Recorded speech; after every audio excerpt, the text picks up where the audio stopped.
Hi again. This is Thursday Thoughts for this week. And this week it's my pleasure to introduce to all of you someone who has been with us for a couple years now, and she's really involved already in various things, particularly the youth ministry as a counselor, but as someone that I wanted to introduce to everybody and allow everyone to get to know her. So today, our special guest is Angela Wang. Angela, can you say hi? Hi everybody. Angela, tell us, would you mind tell us a little bit about yourself and how is it that you came to be with us at CCGC? Yeah, sure. So right now I am a third grade teacher in Fairfield. I am from the South. I'm from Arkansas, went to school in Tennessee, and I moved out to California kind of on a whim after college. I just wanted to move somewhere new. So I decided I would move to California, and I got a job and just came out here. I had never even been to the Bay Area before. Moving out here, the first time I came to the Bay Area was to look for housing. So, so yeah, that was my adventurous side back then.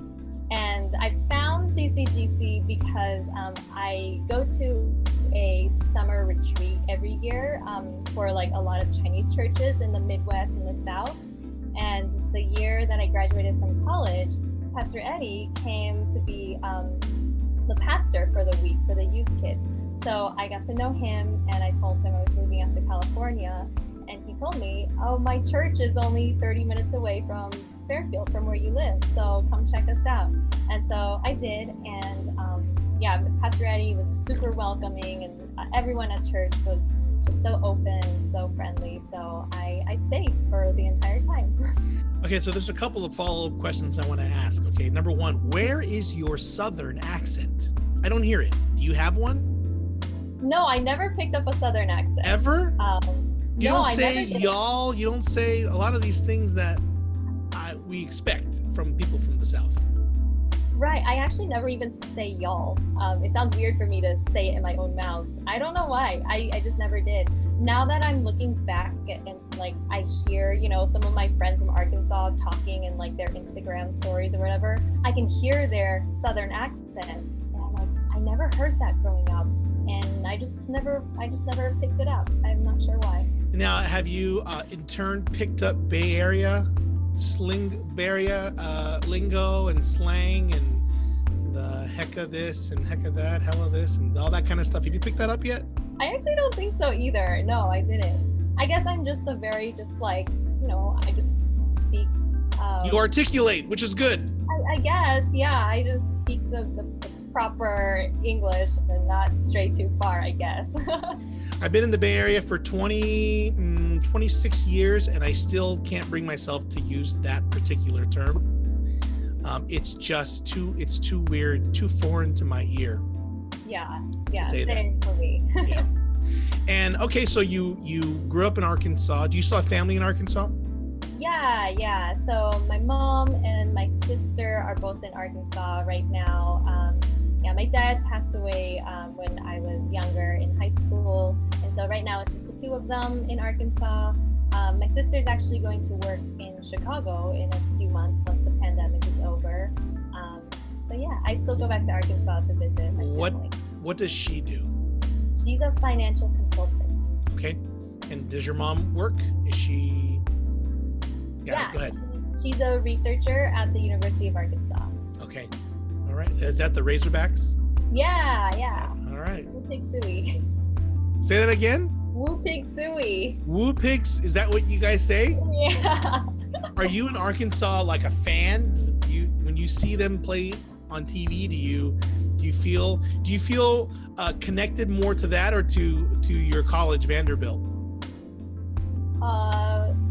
More so to Vanderbilt. I feel like Arkansas, I grew up with it. Like Arkansas is Fayetteville, where I grew up, is a huge like sports town, and especially college sports. Because the Razorbacks are really good. They are really good.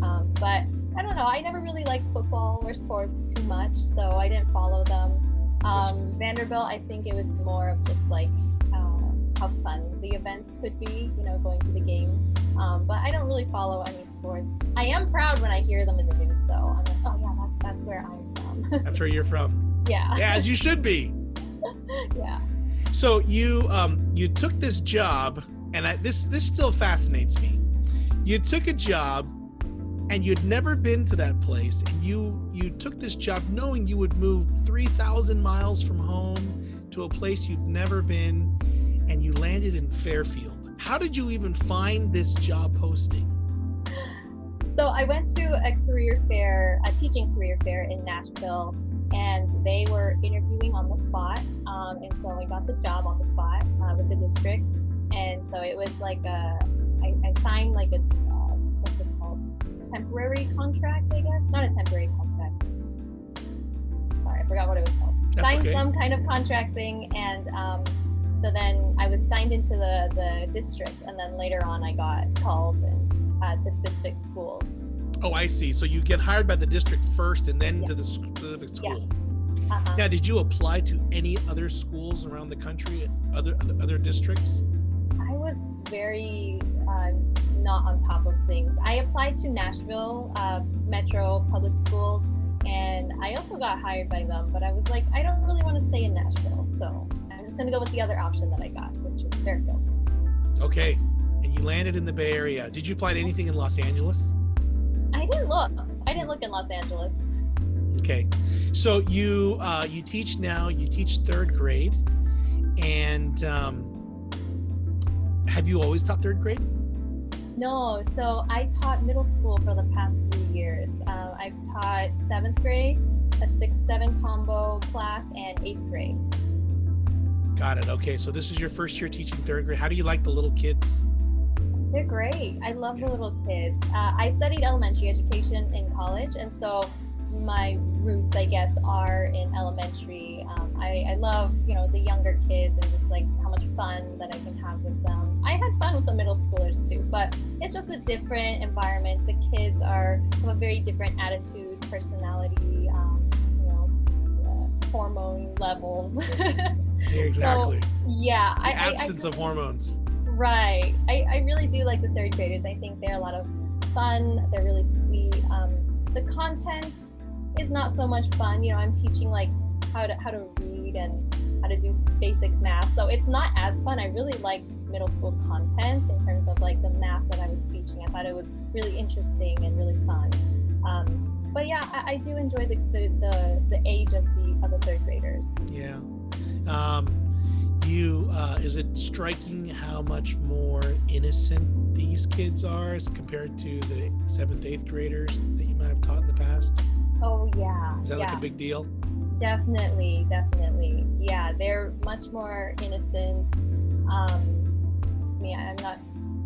Yeah, so like my middle schoolers, they cussing would be kind of in like their language. It would just be part of their everyday language. It would be like, oh, whoops, I didn't realize that I had just dropped the F-bomb, and I'm like, what? How can that already be part of like your language? But then for my third graders, like they never do that. Even like when they're listening to songs, sometimes when I hang out with them on Google Meet, they'll be listening to songs on like their TikTok or whatever, and then there's a song that like has cuss words in it, and then like the other students will be like, you can't play that in class, that's not a good song to play in class. So like I know they listen to it, but then in class they're still very well behaved, and they know like what's wrong and what's okay in class. So I feel like that the level of innocence is a lot. One time I think I was trying to probe Zachary. I want to say he was maybe in third grade, and I said, Zachary, do you know any bad words? And he got all red and he got all nervous, and he didn't want to say. He's like, I know some. I said, can you tell Baba, tell me a bad word that you know? He says, I know the S word. I said, you do? What's the S word? And he looked around and he's kind of all sheepish, and he said, stupid. And I said, ooh, that's not a good word. And I turn around and I kind of pump my fist. I go, whew, we're not there yet. Thank God. That's so there cute. is that innocence. Angela, tell me when you're not in school. So let's talk about church for a moment. You've been serving as an Oasis counselor for how long now? Actually, this is my second year. This is my second year. Okay. And of course, some of them are gonna be watching this, but what's your impression? What's your feeling about this ministry and how this is going? Yeah, I mean, I love Oasis. I love the kids. All of you out there who I've been a counselor for, I love you all. You all are the best. But I think Oasis really is something that I didn't have growing up, and that I wish so badly that I had when I was younger in my church. And so I really, really appreciate what you and Theo and everyone is pouring into Oasis. And I just wanted to do my part, I guess, in like pouring into these young kids who have so much in their spiritual journeys to discover and to find out about. And so I just wanted to be a part of that because it's something that I never had and wished I had. So when you were a kid, were there not youth in your church? We did have youth. We only had about 5 or 6 at a time in my youth group. And we never had like a youth pastor. We didn't even have English service. So we listened to Chinese sermons every single week, and during Bible studies, it would be like parents volunteering. And actually, we got an older couple who would come every week and lead Bible study with us, which was really, really fantastic, and I loved that. But still, I did want that like just environment where somebody was specifically meant to speak to us. This also explains why your Mandarin is awesome. I've heard you speak it, and you're very capable. When you're in that environment all the time and you're forced to use it, right? That's going to help. Well, I can say on behalf of the youth ministry and Theo, and we really appreciate you, and of course the other counselors as well. The counselors to me are the lifeblood of the group. Obviously, Theo is a huge, part of that. But really, it's very hard to do a youth ministry successfully without very committed and B kind of winsome role models who are just a little bit older. We're not looking for parents, not to say that parents can't be counselors or shouldn't be role models. They should be, but not. To me, the mentality has always been to have just a couple years older, a big brother, a big sister who loves God and wants to follow Jesus and wants to help others to follow Jesus as well. So thank you for that. Last thing, before we finish up today, Angela, okay, this is one of my favorite questions to ask people. You have the whole day and money is not an issue. Okay, so, let's take that off the table. What are you doing with your time? What do you enjoy doing on your free time, in your free time? I only have one day. No, time is not an issue, okay? Okay. I would be traveling the world. You're traveling the world? Yeah. Okay. Like 5-star traveling or youth hostel traveling? Both. Yeah. I would go both. Yeah. I'm fine with both. I love the idea of backpacking through mountains and just like living, in like a hostel or living. But then I also don't mind living in a nice resort. Yeah, you don't mind that, huh? And I'm not too bad, huh? Yeah, that wouldn't be bad. You can handle that? Yeah. Right, but I want to see a lot more of the world. I feel like I've traveled a bit, but I do want to go more through Europe, like Southeast Asia, a lot of countries in Africa. I feel like I want to experience and see more cultures for myself. This is, and I'm not trying to draw a divide or create a divide between old and young, but this is one thing. When I was your age, there was a lot, obviously there was no social media, and there was a lot less of this leisure travel amongst younger people. Okay. The first real trip that I took was on my honeymoon, and that was like a huge deal for us. Prior to that, had never been out of the country. And you go on Instagram and you go on Facebook or whatever, and you see a lot of travel. And I can imagine that sort of plays a part in it, right? You look, people doing all these wonderful things. It's like, man, it's a very different world now, and it's very accessible too. You can go and get reviews and help. Yeah, definitely. Yeah. Where's the first place you want to go? Ooh. You said Europe and Southeast Asia. That may not be on the same trip there. Yeah. I mean, right now, off the top of my head, I would love to go to Thailand.